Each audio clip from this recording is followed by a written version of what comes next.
setting up infrastructure, and not forgetting STEM and robotics education in today's world of advanced modern technology. The millions of young people whose plight was how to further their education are now happy, assuring them, even in the midst of hardship, that the future is bright.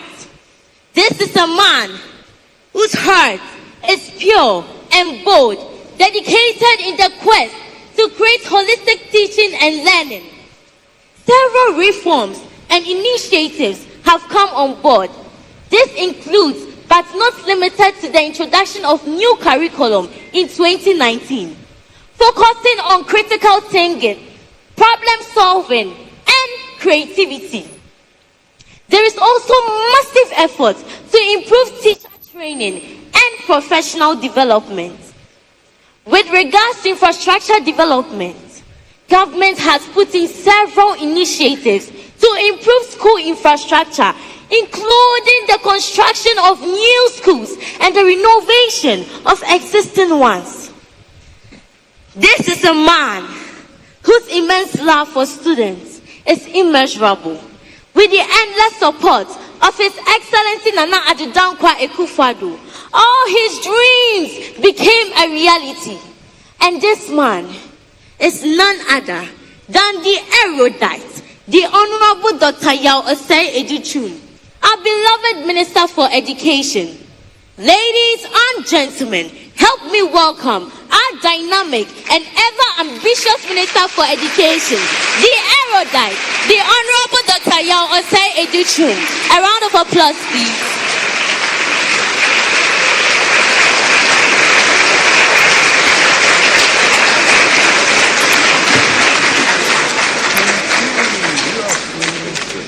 Thank you.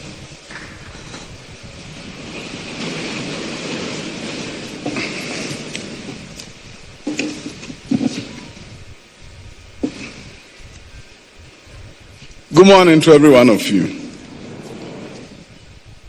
Deputy Ministers, my own Deputy Minister, Reverend Ntim Fojo, Deputy Minister for Education and MP for Asan South, Deputy Minister for Works and Housing, Dr. Prince Ama, eminent clergy, colleague members of Parliament, Head of UNESCO, Vice Chancellors, Chief Director of the Ministry of Education, Nime, Name, Nananom, Development Partners, GHOne, MasterCard Foundation, Head of Schools, and colleague teachers, parents, students, traditional authorities, faith-based organizations, community leaders, our teacher unions, Association of Private School representatives who are here, and our friends from the media, all other protocols duly observed. In Ghana, you have to be careful. So in case I didn't mention your name, all protocols have been observed. It's a great honor to be here this morning, to have the opportunity to tell the Nana Addo Dankwa Akufo-Addo story in education transformation. Today, it's not a time for too much talk. I'll be doing an evidence-based communication because I know there are some who do not trust what the politicians say much.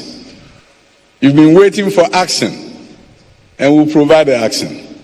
We'll provide the evidence to show you that here is a president who has gone beyond his manifesto commitment and has done more than he promised. A great accomplishment by all standards. We want to make sure that this nation's fortunes change for the better. Great strides have been made. We may not be where we want to be, but we are not where we used to be. And that evidence will be shown today. I'm grateful to the MC and moderator.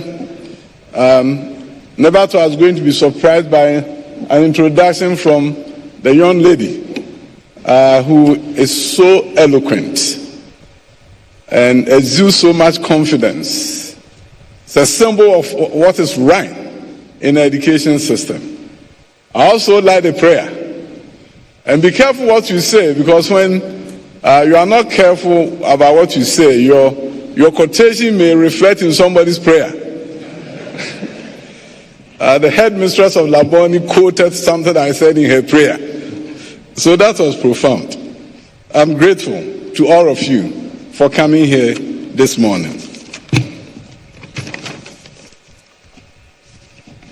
Our distinguished shareholders in education, it is with great honor that I join my deputy minister in welcoming you again to this event. Number of you have provided guidance, others critique. Either way, we believe it has made us do our job better. African Education Watch, under the distinguished leadership of my brother Kofi Asai, has always provided insights, sometimes in support of what we do, sometimes divergent, yet it all helps us to do our job better. My brother Kofi Asai, we've heard you about dropout prevention and what we need to do in that space. So you have always talked about dropout and how we need to stem the tide of dropout in our schools. And I'm glad that the Ghana Education Service have agreed to take on this task by appointing dropout prevention coordinators in all districts of the Ghana Education Service to ensure that when we see the early signs of dropout, the prevention coordinators will visit families, visit communities to make sure students don't drop out before we start setting up GHOne to go and rescue them from their communities. We don't want children to drop out before we reintegrate them. So the dropout prevention coordinators are going to help do this job so that students don't drop out. The opportunity that has been presented to us as a nation in the area of free secondary education is an opportunity that should be extended to all. No child should drop out of school at the primary, junior, high school level. We will come and find you. We will work with you. We'll work with your parents to make sure you stay in school to be part of the talent pool that this nation needs to transform its fortunes. We are in the fourth industrial revolution. The world as we know it is changing. Literacy, being literate, is a basic requirement. We cannot be counted among the countries with the highest learning poverty. The World Bank tells us that a number of countries in Africa are experiencing a crisis in education. In some countries, as many as 90% of the children aged 10 cannot read for understanding. Learning poverty. It is a scourge that a number of countries are facing. Ghana will flip the coin. Instead of 90% learning poverty, we want to make sure that 90% of our youth are proficient in reading and numeracy by age 10. That is why today I'm excited that we have begun communities of excellence. Nana Nsasa Sreku did us the honors a few months back when in his famous town of Manfi, we launched the Communities of Excellence program. Community of Excellence simply says that when you bring the community together, when you train the chiefs and the queen mothers and the assembly members to let them know of their responsibilities, they will partner government to ensure that 90% of our children, by the time they get to age 10, will read proficiently. And then 90% minimum will move on to secondary. And beyond secondary, 90% will employ more opportunities or become employed or move on to tertiary. So this is what we call the 90-90-90 plan. And I told Nana that Nana, if we're able to implement this very well in Manfi and other areas around the country, 10 to 20 years from now, when there's a funeral in your town, there will be cars everywhere. And they may not even find a place to park because the town, the village will have prospered. We have to make sure that through the community of excellence, everybody comes together so that we can take advantage of the opportunity that has been extended to us by Nana Addo Dankwa Akufo-Addo's government. free secondary education is something that we have all heard about. Let us look at what is going on across the country in terms of the enrollment. We have done a fantastic job in terms of the number of students who are enrolled in secondary schools. In 2016, before the introduction of free secondary school, a little over 800,000 students were enrolled in senior high schools. Today, it's 1.4 million plus enrolled in our secondary schools. A great accomplishment.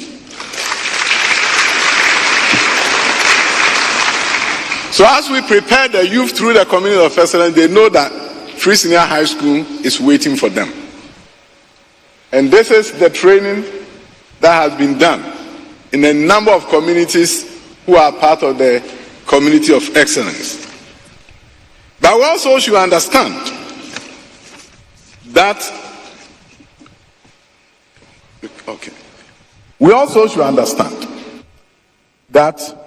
in spite of the opportunity for the youth to take advantage of the free senior high school, in some regions we are having challenges.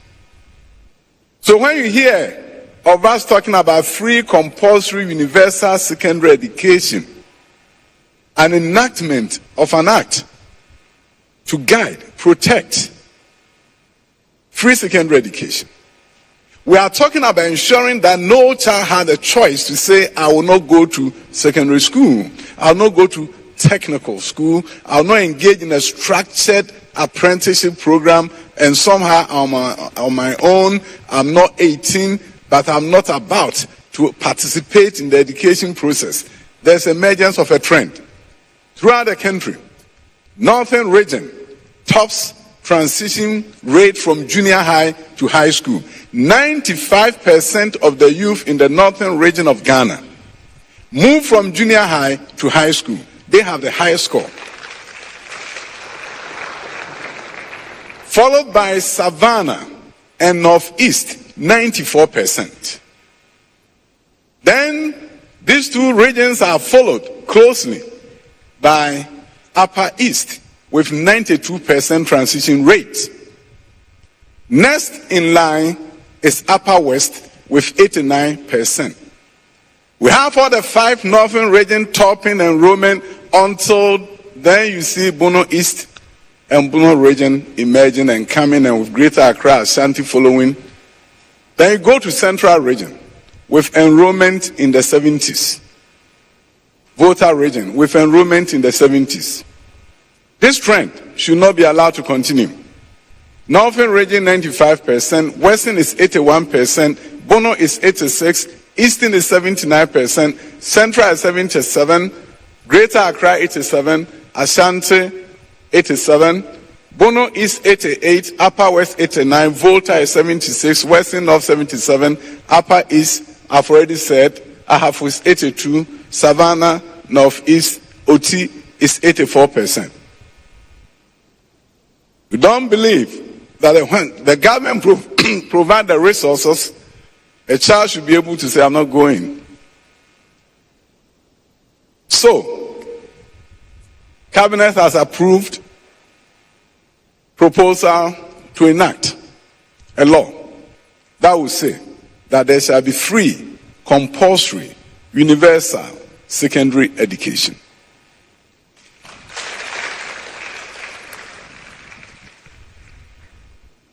Recently, I got the opportunity of launching a cybersecurity Internet of Things program at Wisconsin University.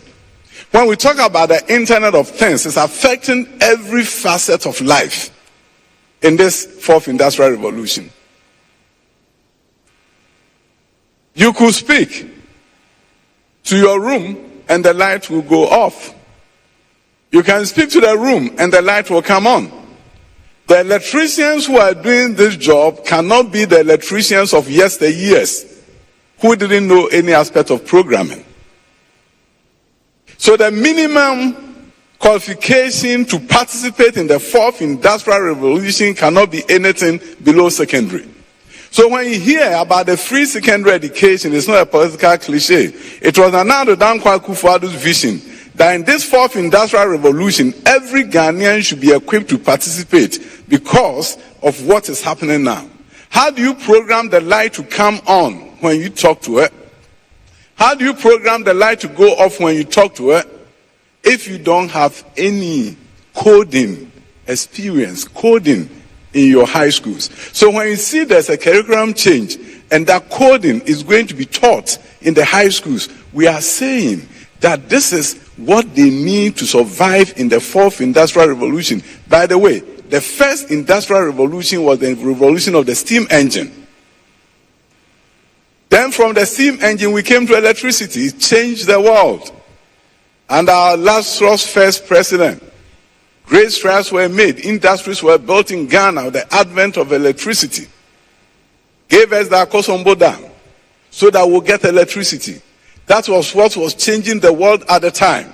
Without it, the industries did not survive the way we wanted it to survive. So yes, the second industrial revolution, we were not fully part of it as a nation, just like many other African countries. The third industrial revolution was the revolution of the computer. They were so big at the beginning, now it's on your watch. They are so small, and they are changing the world. But we are now in the fourth industrial revolution. That is the merger between the physical, electrical, and the biological. You can use your thumbprint to enter your home. It opens your door. Things are shifting. Artificial intelligence has emerged. Internet of Things. Almost every major factory in the world is linked to the internet. It can be controlled remotely. Things are changing in this society. If we don't move up our numbers and enhance science, technology, engineering, and mathematics education, it's going to be very difficult for us to participate in this fourth industrial revolution. The World Economic Forum indicates that we are going to lose 85 million jobs as a result of the introduction of artificial intelligence. But it also goes on to say that the world is going to gain 97 million jobs. So it stands to reason that people should not worry. After all, more jobs are going to be created than the jobs that we are going to lose. But you know, when the secretarial jobs disappear, when meter reading jobs disappear, it's going to be replaced by programming jobs, analytics jobs. So the nation that educates its youth in science, technology, engineering, and mathematics, and is able to ensure the youth learn something about Internet of Things, artificial intelligence, about blockchain, all those technologies, and can create the software to drive industrialization, are the nations that are going to have a positive job growth. Otherwise, if we are satisfied with chew, pour, pass, and forget, if we are satisfied with memorization and learning at the lowest level of the Bloom's taxonomy, what it means is that we are not going to become part of the fourth industrial revolution, and our nation will be left behind.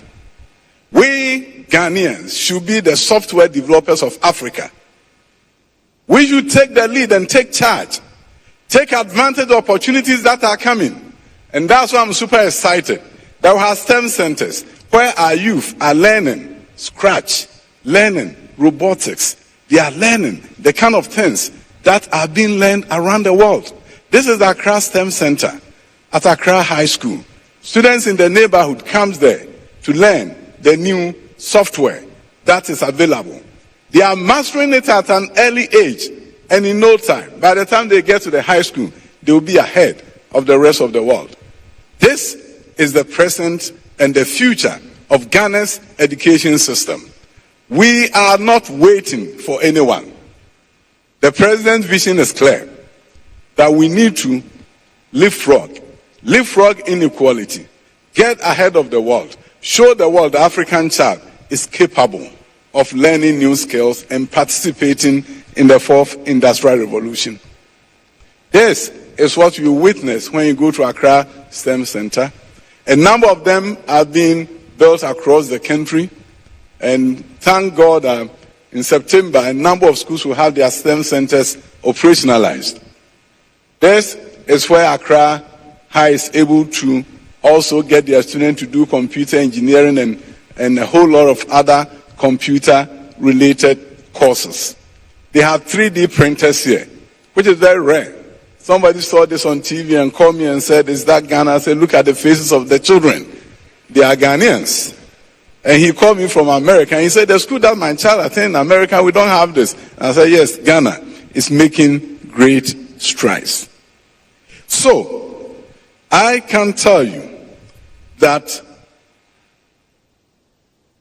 the evidence is here.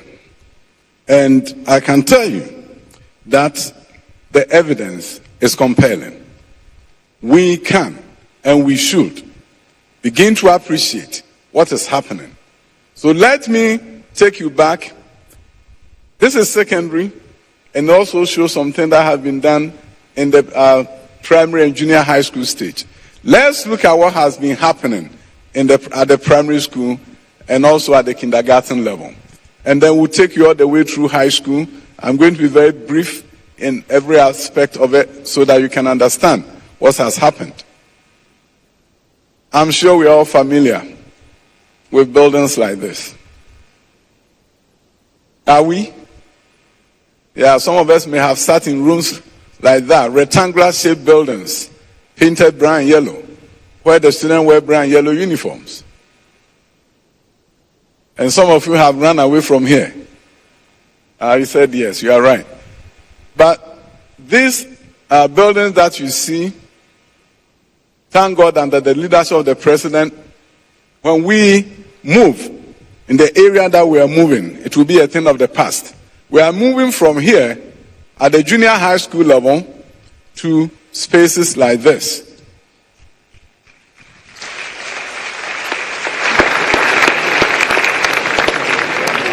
And some of you are not willing to cry because I said, "No, that's a drawing. It's an architectural rendering." Here they come again, the politicians, telling us what we want to hear. But let's move on to the real ones that we've built across the country.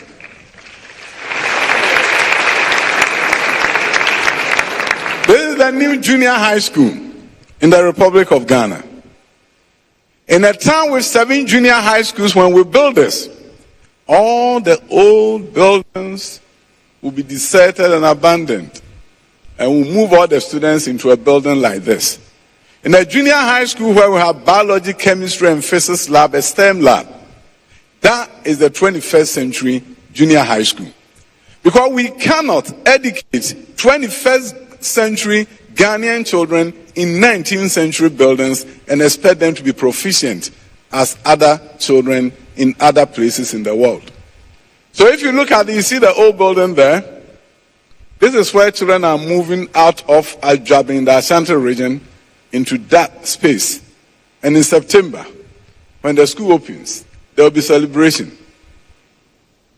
And by the way, they also have the flexibility at the community level to change their uniform and make it what they want.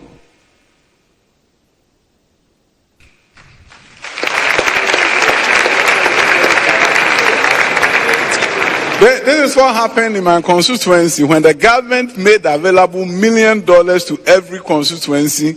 We took the $1 million and said we wanted a change in education infrastructure. This is the school that we built. It's called the Bosomtwe STEM Academy. This is how the students dress. And this is how the other communities also have the opportunity to say we want our children to dress this way. This is a public school and not a private school.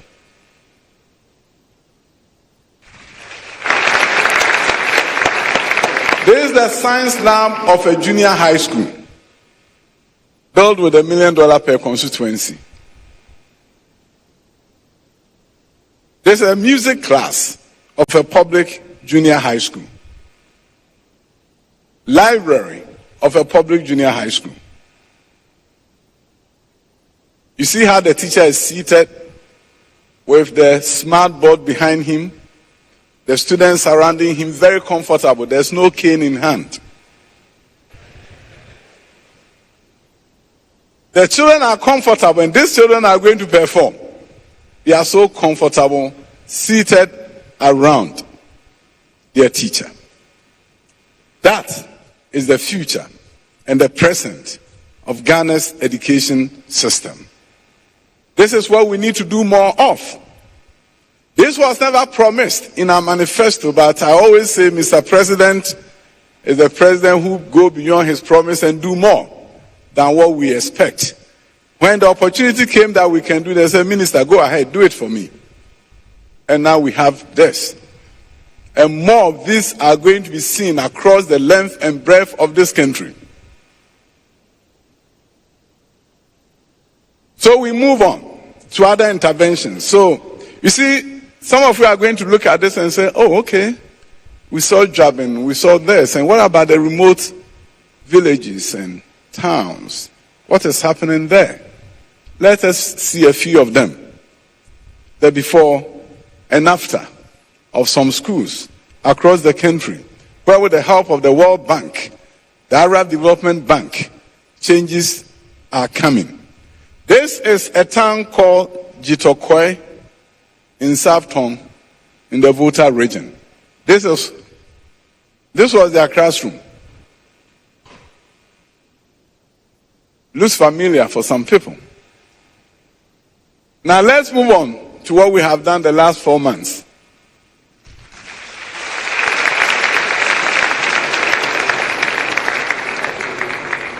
They are about to move into this, and I know there will be celebration in the town when school opens and the children walk into a facility like this. All across the country, many towns. Sometimes we hear of the challenges there through the district director.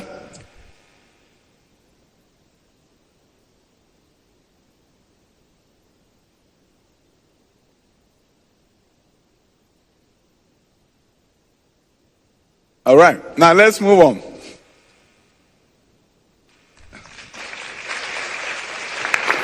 This is Asempa Neye.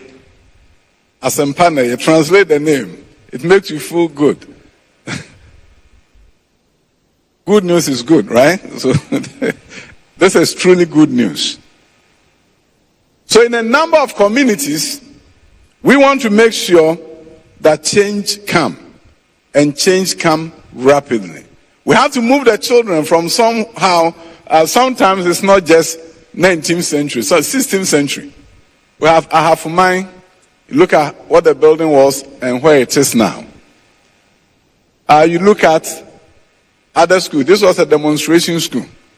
Truly, demonstration. Now look at what the school is like. Azan was like this, by the roadside. Show and tell. So Yellow Krobo passed by the roadside, and this was Azan. This is it. Now, Azan Basic School. They have a WC and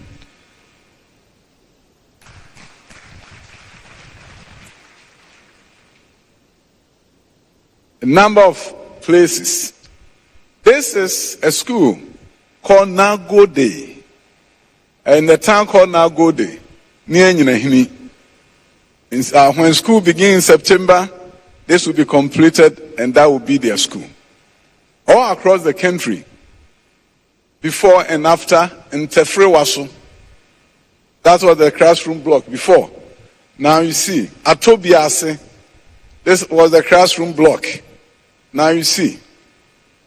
So for all those who talk about the government has abandoned basic schools, not true. We have rather taken giant steps to make sure Apewusika, Breme, these are all new buildings across the country that has been done. And we'll continue to do more. We cannot leave out the rural child and expect only the urban children to benefit from government intervention. We need to tap into the talent pool of all Ghanaians so that we have the critical mass that can lead the transformation of our country. It is in our interest that every child benefit from quality education. But we know education goes beyond infrastructure. That's why I'm super excited that for the first time in our history, you need a bachelor's degree to teach, even in the kindergarten. The first group of students who graduated are going to start their teaching career soon.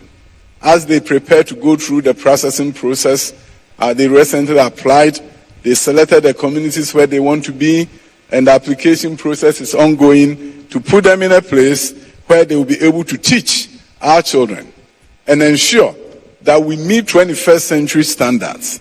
In alignment with this, a number of schools at the junior high school level have received computers from the government.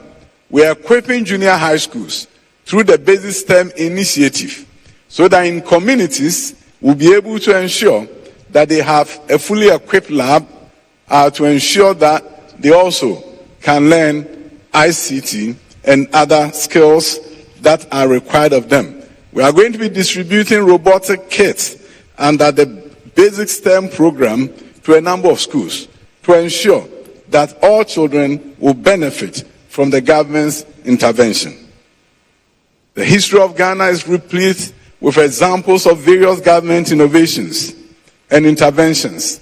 And we want to make sure that we continue this stride. At the senior high school level, we have a number of model STEM schools distributed across the country. Awaso STEM Senior High School, Accra High School STEM Center, Kwasi STEM High School in the Bono, Bomosu Eastern Pasempe, and there's the Bomosu School with the science labs that are there.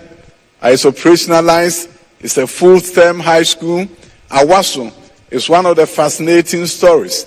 A new school built in Awaso, and look at the environment. In case you hear somebody saying, Nana Danko Kufuor has not built a single school.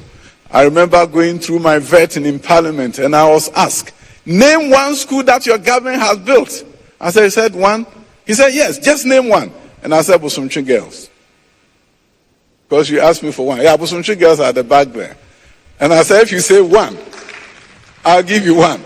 But we've done so much. Your tax cedis have been used to your benefit. Awaso, Pasempe, go and see the students doing experiments. This is not about two poor person, forget. That era is over. This is about a place where children are innovating. Now I'll show you examples of innovating by Ghanaian children. We're leading the world in STEM education.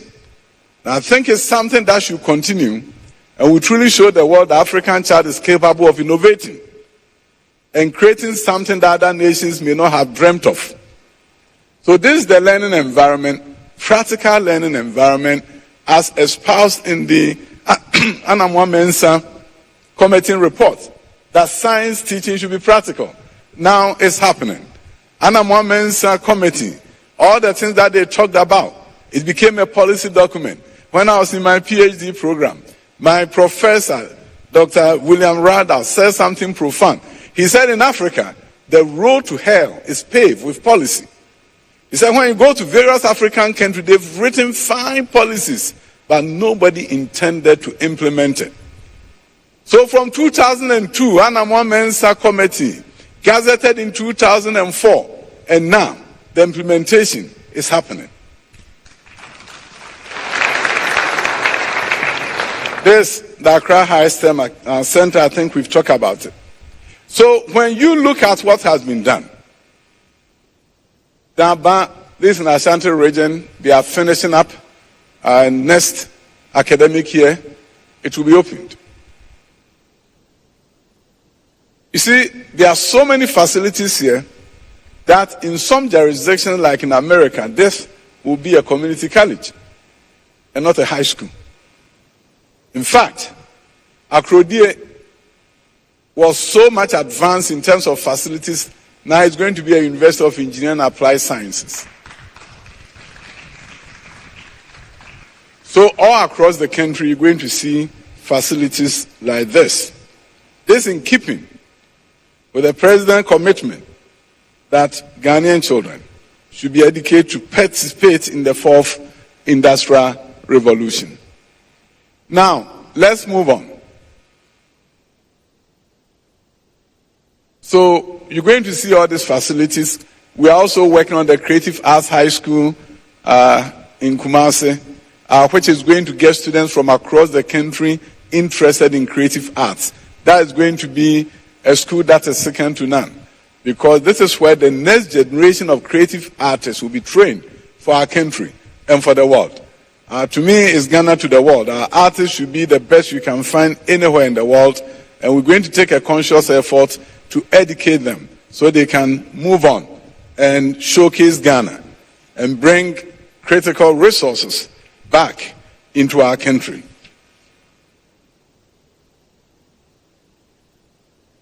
We have seen various interventions in education. The 1987 education reform gave us the junior high school. Now, the junior high school, unfortunately, as you can see from various schools that I've shown you, find themselves in the old middle school buildings, run down, dilapidated, which in effect diminish our education system. We used to have 7-year secondary.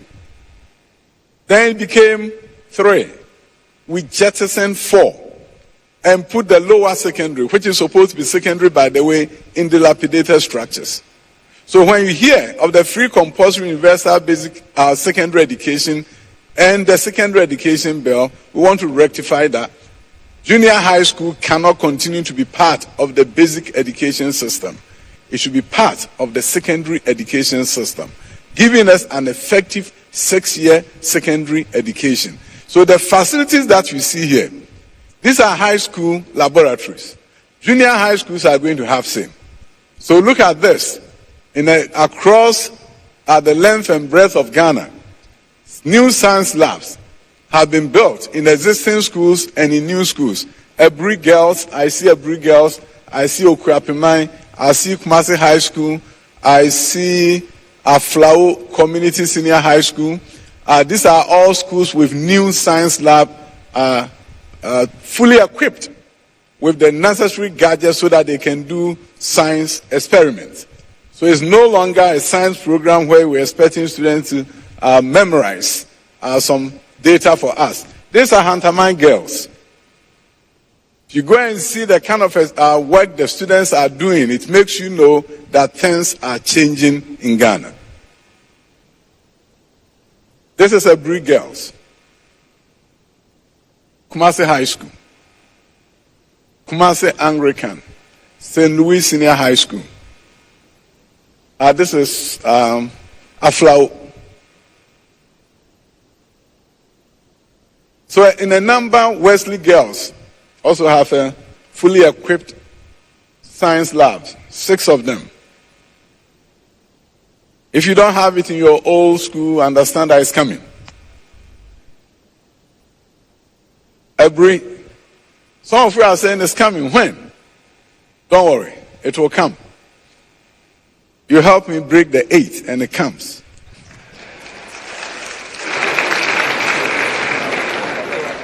This Okuapimai. In a number of places I've been to the schools, so I can just look at the images and I remember the school where the lab is. So these are the things that are happening across the length and breadth of Ghana. Post-COVID, our country is making investment in education. Not just at the secondary education level, at the primary level, we are making investment. At the junior high school level, we are making investment.